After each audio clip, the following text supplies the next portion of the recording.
In this episode, I'm going to share with you 6 things that I would focus on if no one was buying my coaching services. So this episode is going to be perfect for you if you're really struggling to sign clients consistently and you feel like the gap between one client from the next is just a little bit too big for you. Let's dive on in. Number 1, I would focus on what outcome, result, or experience my offer actually delivers. So I'd look at the strength and the value of my offer. In particular, the problem I was solving and the outcome that I was delivering. I often see coaches spend hours upon hours creating packages based on what they want to deliver without actually taking the time to get the insights and feedback from their ideal clients, the people that are actually going to hand over the cash to work with you. So their opinion matters so much more. You also want to assess if your pricing aligns with the perceived value of your services. So I see a lot of coaches just pile on inclusion from inclusion, and they're just trying to make it seem really valuable. But what they miss is actually talking about the tangibility and the results and the outcomes and the benefits rather than just the inclusions. You want everything to align from the name of the program to the outcome of the program, and that being super clear and tangible to, the inclusions, the benefits, the way that it's structured, and then the pricing. So really look at what outcome, result, or experience your offer actually delivers. So that's number 1, because if it's a no-brainer, people are going to buy it. So make it a no-brainer. The second thing that I would focus on if people weren't buying my services would be my marketing and my messaging. If I knew that I had an incredible rock solid offer and no one was buying, it would tell me that I was struggling to connect with my audience through my messaging.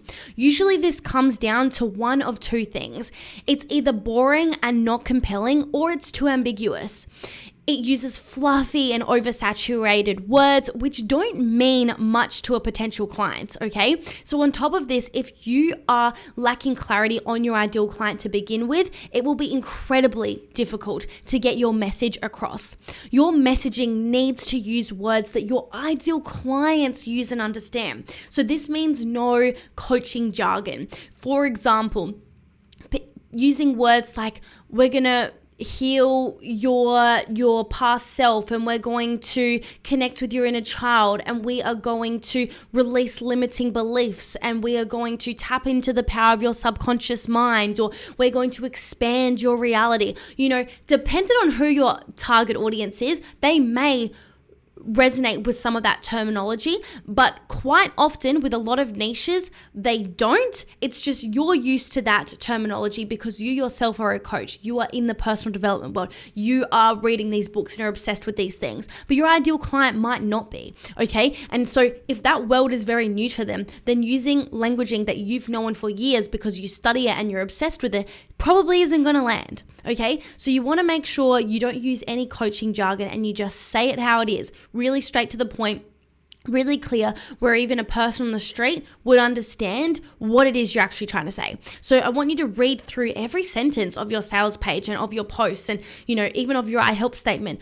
Are you really clearly saying the one big promise that you help people with? What is that? Make it super clear, okay? You also want to communicate the benefits and the results a client can experience from working with you, not just the inclusions, okay? So that's your marketing and messaging is the second thing that I would look at once you've looked at your offer. The third thing that I would look at if people were not buying from me is I would look at the amount of times that I actually spoke about my offer. So most people massively overestimate how frequently they speak to and sell their offers. I'd be checking that I'm actually selling it and talking about my offer frequently. I wouldn't get upset over no one buying when I've only spoken to it 3 times in the last month, right? So make sure that if you want people to buy from you, that you're asking for the sale. Just ask the goddamn question. So many people avoid this because they don't want to be annoying. They don't want to be in the way. They don't want to be salesy. They don't want to be sleazy. And all that results in is they make no money.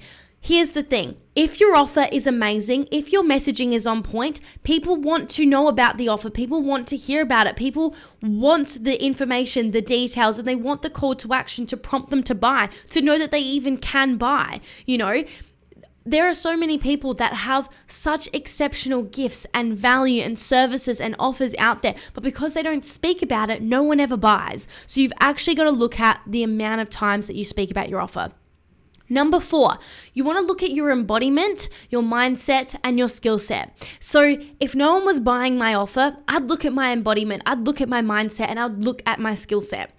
I'd be checking to make sure that I am congruent with what I am selling. Sometimes coaches can sell something that is their own biggest problem, which can create imposter syndrome and a lack of integrity with your audience that they can feel. Please know that it doesn't matter how great your messaging is, if you are out of integrity with the thing that you're trying to sell because you think that that's what people want. People buy from people that help you make money, but you're not making money. The lack of integrity there is huge and it will be smelt. And if you happen to have someone sneak through every now and again, they're not going to stay a client for very long because it'll all start to unfold. And it's quite frankly really unfair on the people that are buying from you. So you've got to be congruent. I'm not saying you've got to be perfect. I'm not saying if you're a relationship coach, you can never have an argument with your partner and you can never have a relationship problem. I'm not saying if you're a health and fitness coach, you can't sometimes go to McDonald's or drink Coke at night or do whatever you want. And I'm not saying if you're a business coach, you can't ever have a problem in your business. Of course you can. It's all very, very normal. We're human beings having a human experience. But if more often than not, it's your own biggest problem and you're in your own way about it and you can't get your own way out of it, then that's not the right niche for you. Okay, so I'd really be checking that. I'd also be checking where my mindset is at. Am I operating from a place of scarcity, lack, fear, stress, and doubt more often than not? Anytime I find myself more focused on myself rather than my audience and focused on what I don't have rather than what I do have, my sales start to suffer. Converting clients is just as much a mental and energetic game as it is a strategy. If you are saying one thing but feeling another consistently, that's a problem. People can feel that and they will not buy from you. Feeling fear at times is normal, but living and operating from fear is a whole nother ballgame, okay? So from an energetic perspective as well, I'd be looking at how I show up when things aren't working. That's actually when it matters the most, okay?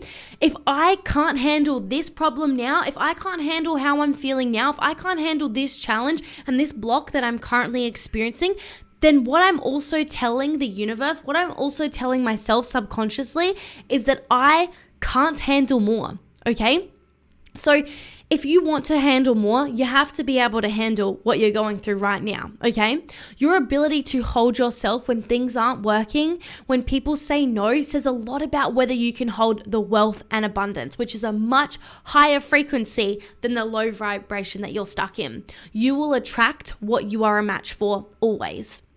The 5th thing that I would focus on if I was struggling to sign clients consistently and I was struggling to have people buy from me is I'd look at the data. Guys, I know this is such an annoying thing, but looking at the data is so important. I'd really take a step back from the emotion, knowing that top CEOs and experts do not operate from emotion, and I'd instead look at the numbers. The data will often show you why you have the results that you have. I'd look at how many followers and friends I have. I'd look at how many people I have actually contacted, how many likes I get, how many registrations I get for my lead magnets and my events, how many people then show up to my events, and how many people reply to my DMs, how many people book calls with me, how many people join my Facebook group, etc. Right? Knowing that it's roughly only 3% of our audience at any given time that's actually in a position to buy, these numbers matter, right? The data matters, the quantity and the quality matters, okay? If your numbers don't align with your goals, you may need to focus more on your attraction marketing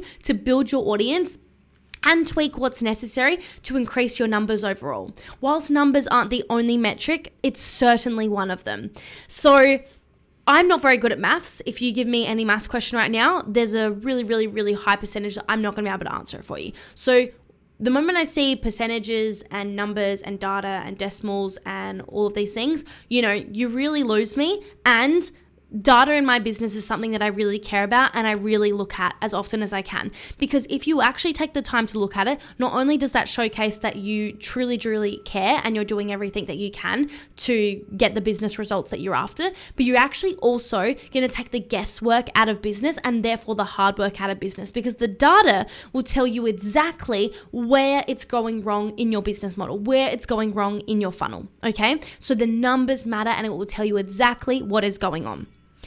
The sixth thing that I would focus on if no one was buying from me is honestly nothing. Sometimes I just wouldn't look at anything. I'd stop making a problem out of something that doesn't need to be a problem. I'd continue to sell and sell and sell and sell and move regardless of my external circumstances.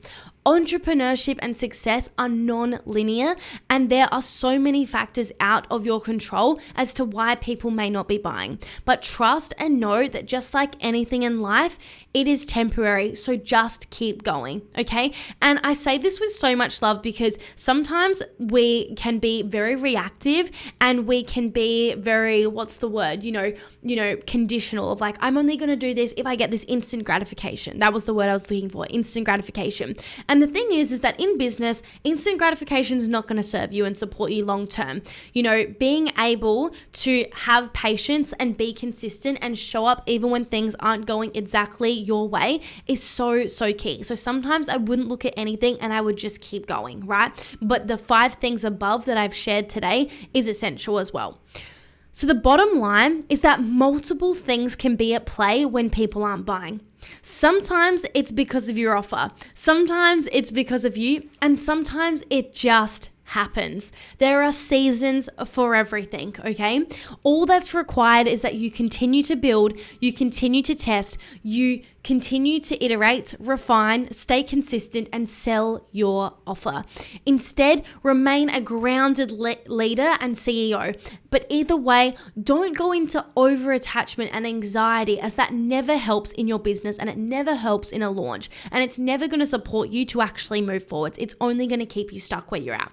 So, just in summary, the 6 things that I would focus on if no one was buying: what outcome, result, or experience my offer delivers, my marketing and messaging, the amount of times I spoke about my offer, my embodiment, mindset, and skill set, the data, or nothing.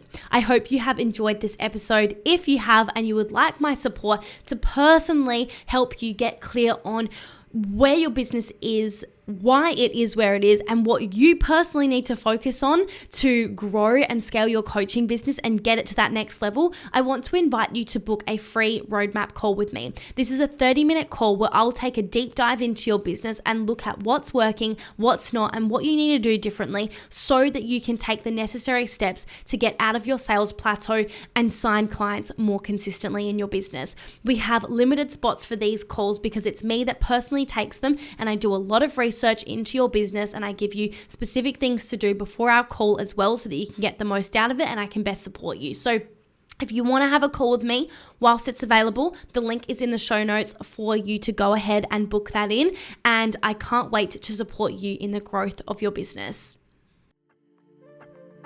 Although I can't see each one of you, I know you're there because of the downloads we see each week, and I appreciate your presence immensely. If something in this episode resonated with you, I'd be thrilled to hear about it. Connect with me on Instagram at Sofia Rose Bernardi. Share your key takeaways or simply say hello. Your thoughts mean the world to me. Remember, it's your feedback that keeps this show going. Until next time, take care.